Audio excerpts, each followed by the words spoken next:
Hey, what's up, Facebook? What's up, fellas? Welcome to the Sunday sermon here at Mike Your Mentor. Appreciate you being with me tonight. Hope you had a good weekend. I did. I got completely fried yesterday playing in this basketball tournament against all these younger dudes. I don't know. I might have to hang up the shoes, man. It's just getting brutal out there with kids today and the way that they treat older people. It's kind of a shame, but I don't want to get into a rabbit's trail on that. But here we are, the Sunday sermon. Appreciate the love you guys show me. If you're watching the replay, thank you very much. I hope this blesses you tonight. So what is the Sunday sermon? Well, it started off as me sharing my life, an exact or actual events that took place in my life to lead me to where I am here today. But because I've only been on this earth 38 years, but I've been through a lot, we've moved past that content into now some of the lessons on some of the wisdom and knowledge that I've learned along the years that God has put on my heart to just share with whoever wants to listen. And that's the great thing about wisdom, is it doesn't care if you're rich, poor, black, get out of here, white, green, purple, doesn't care what kind of car you drive, doesn't care what kind of house you live in. Wisdom is wisdom, and that's what I'm all about, continual pursuit of gaining wisdom, knowledge, and understanding, like the book of Proverbs talks about. In order to become a wiser man, a better father, a better husband, better leader in my community. All those good things. So, if you're new to this page, welcome. The basic premise is just what I said. It's to encourage men to be better husbands, fathers, leaders in their community. Wherever you go, may your light shine, and may people look to you as a source of inspiration, and see you as a rock, as somebody they can trust, somebody they can confide in. Oh, looks like the sprinklers are kicking in.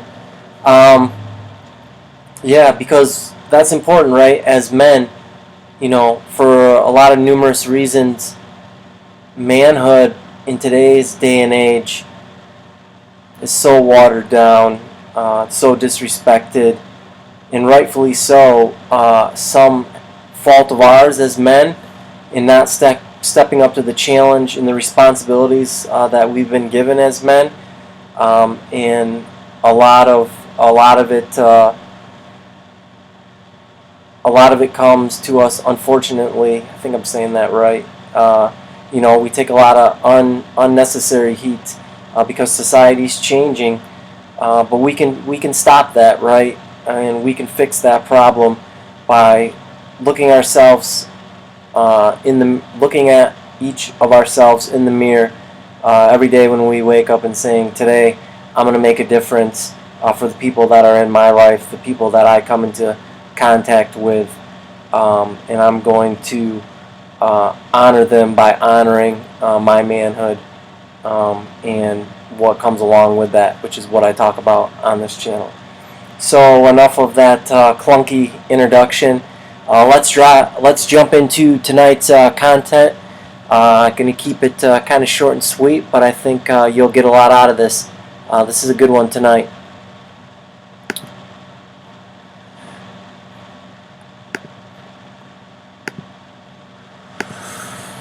So Sunday sermon, week 27, booyah.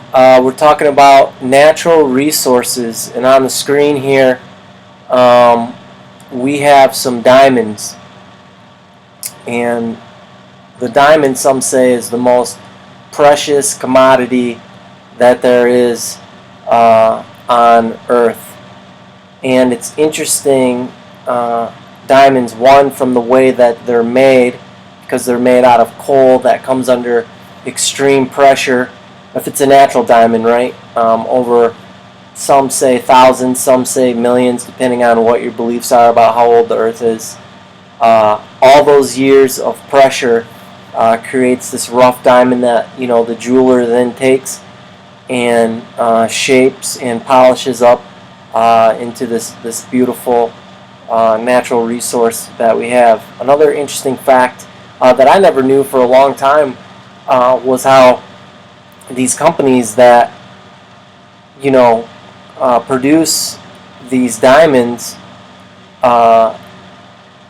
how they control the price and the rarity of this natural resource by controlling the supply and demand on the market, right? So depending on what story you've heard or what conspiracy theory you believe in, there's millions and millions of diamonds that these companies have, and they keep them under lock and key, and every year they only release so many out to the natural market. It has nothing to do with tonight's sermon, but I just find that very interesting.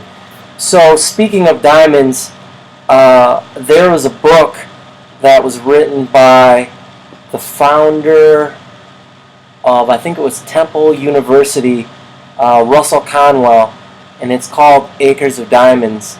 And in that book, he shares a story about a man named Ali Hafed.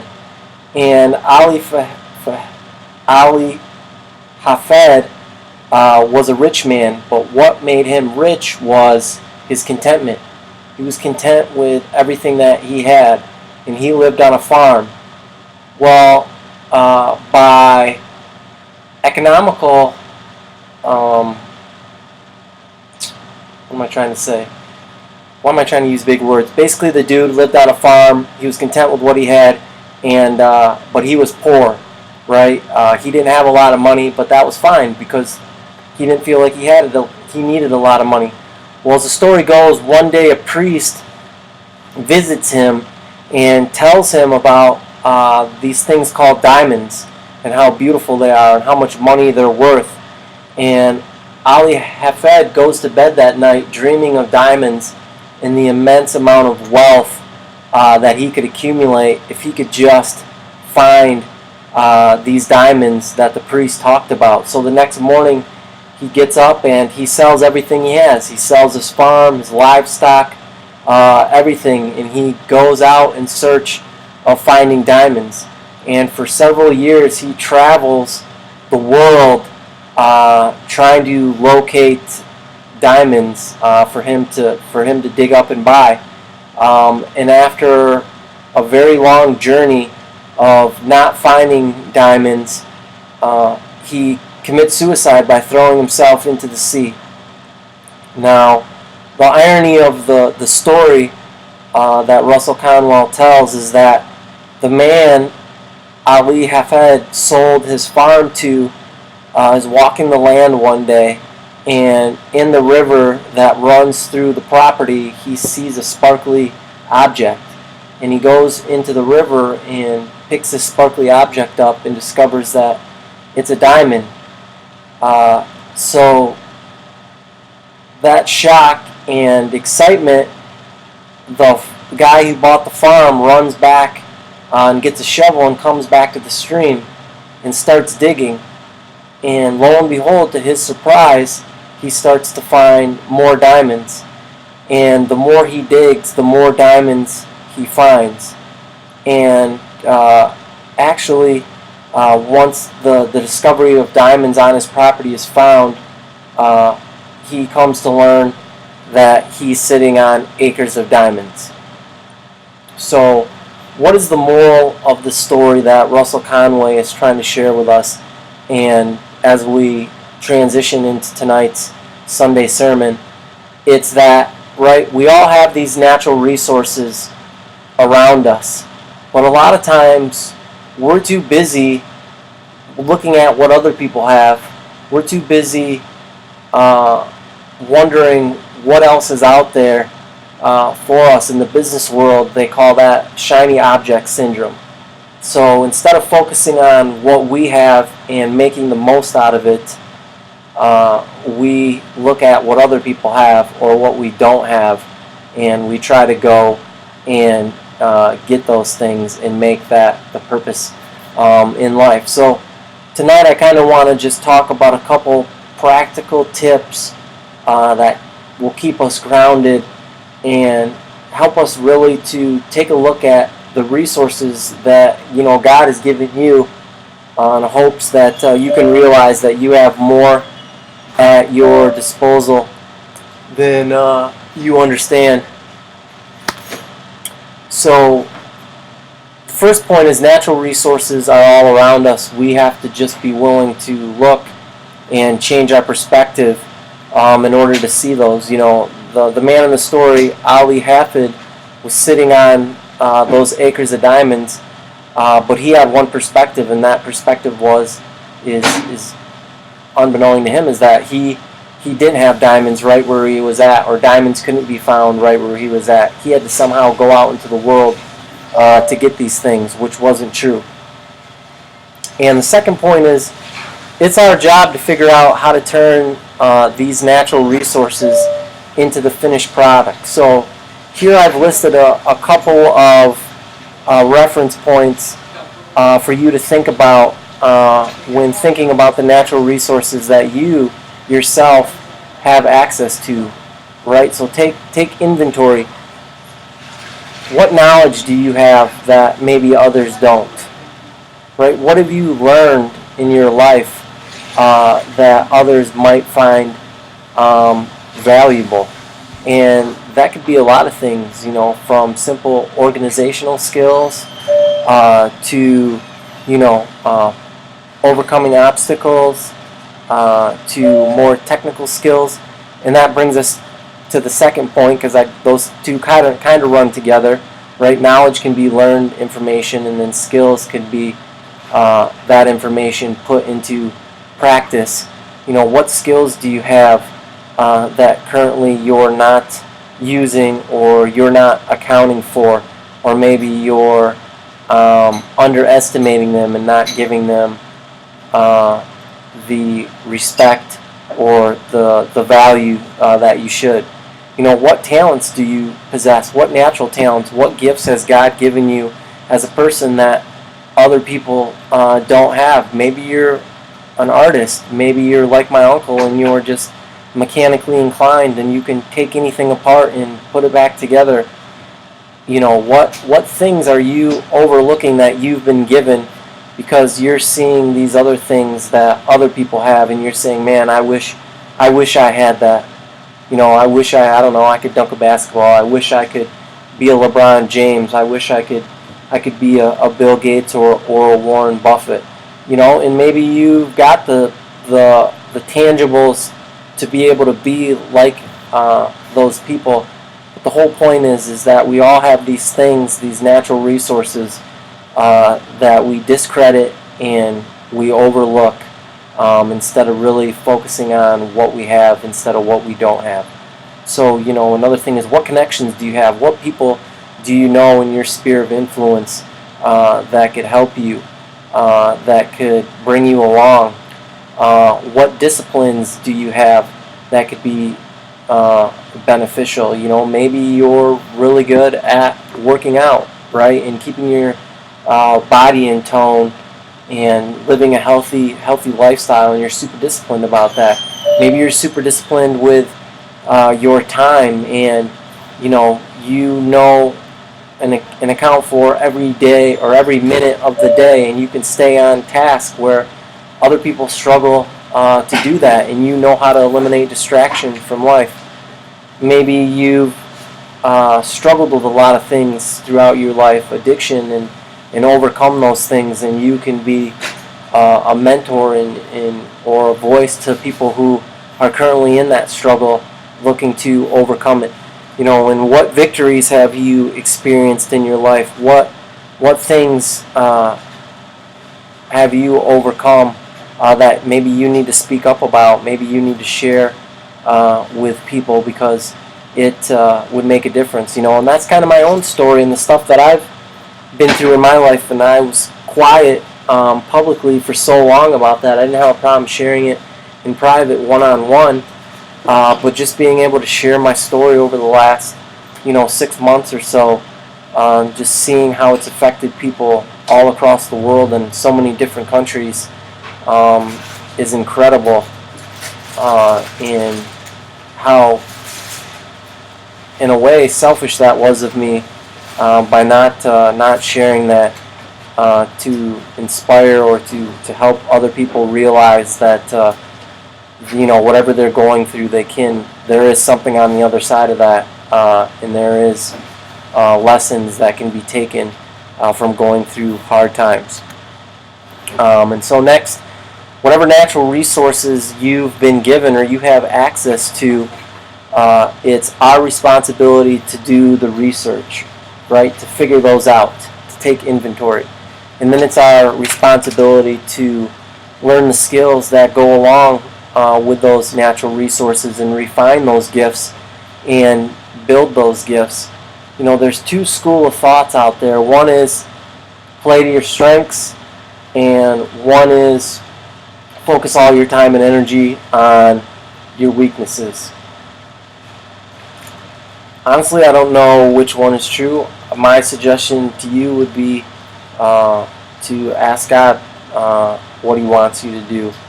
I lean more towards focusing on your strengths than building up your weaknesses. But for a long time, I was caught in ignoring or not giving my strengths enough attention in trying to overcompensate by focusing on my weaknesses. And then you need to take the time to develop those things. It's interesting when we take on a new endeavor. We pour everything we have into it, and it's like we want to climb to the top of the mountain as fast as possible.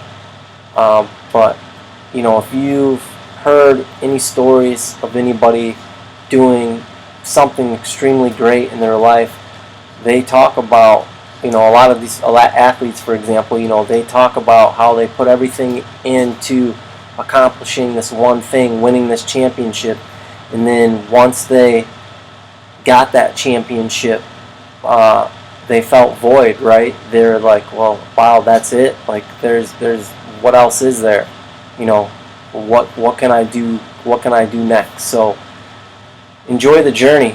I remember like it was yesterday that I was 14 years old, getting dropped off by the bus at the bottom of my grandparents' driveway, and making what I thought was at that time and growing up to that point a long trip up the driveway, and thinking to myself, I can't wait till I have my license and I never have to walk up this driveway again. And then I was 2 years later, I was driving, and then all of a sudden it became like I was tired of driving. I didn't want to drive anywhere. I didn't want to drive my friends anywhere. I didn't want to drive to see anybody. And now that I'm older, I think back on that, and like that seems like yesterday, and how much time has gone by because I was in such a hurry to grow up or go on to the next thing instead of just living in the moment and really enjoying that, right? So my encouragement to you would be slow down, take a deep breath. Even if you feel anxious in where you're at in life or what you're dealing with, just take a minute to tell yourself it's okay, right? Everything's going to work out. You have the ability to figure it out, whatever situation you're in. And I remind myself of that all the time, that I've been given the ability by God to figure it out.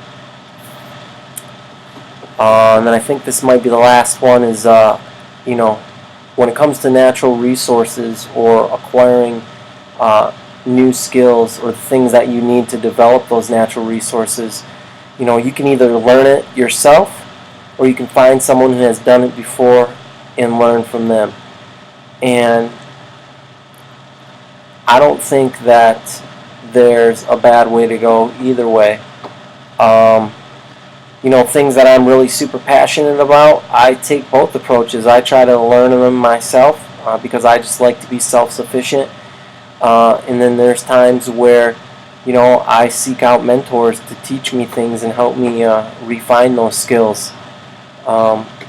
Either way, it's not somebody else's responsibility to to do anything for me. It's my responsibility to take those things that God has given me and to develop them. And there's an interesting story in the Bible about 5 talents, and it's about a rich master who gives 3 of his servants a certain amount of money.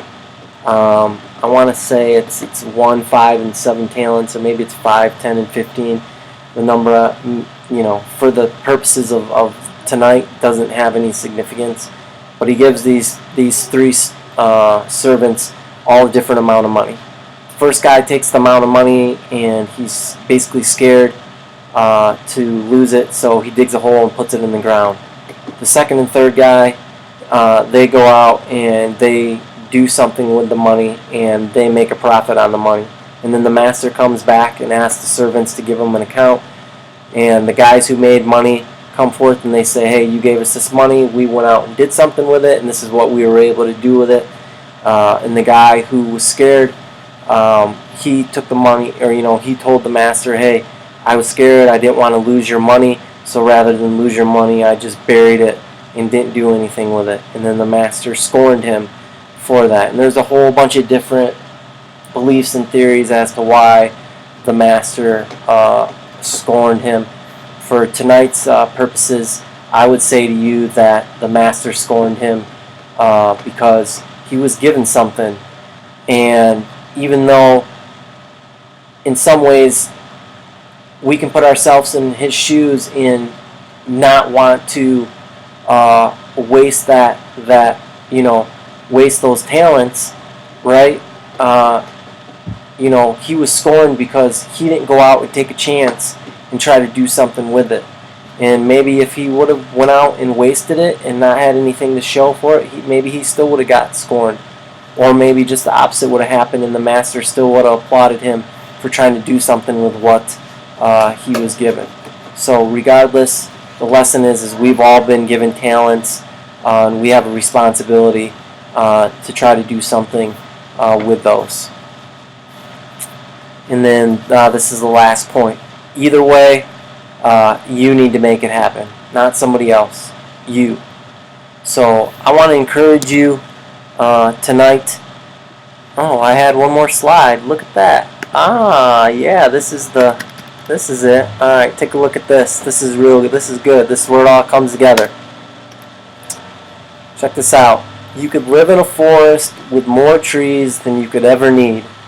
But if you don't learn how to turn those trees into firewood or find someone who does, you're never going to be able to take advantage of that resource God has blessed you with. Right? And I think that's super appropriate for ending tonight's discussion, is you have all these resources all around you. And it's your responsibility to learn how to use those, or to go out and find somebody who can help you use those things correctly. So I appreciate you guys tuning in tonight. I hope that all of this, or maybe a piece of this, plants a seed in your heart and makes a difference and starts to change your life like it's changed mine. Just realizing these things. I love you. If you guys need anything, I'm here. Just feel free to reach out and touch base, and I'll help you however I can, man. Otherwise, I'll see you tomorrow for My Life Monday. Have a good night.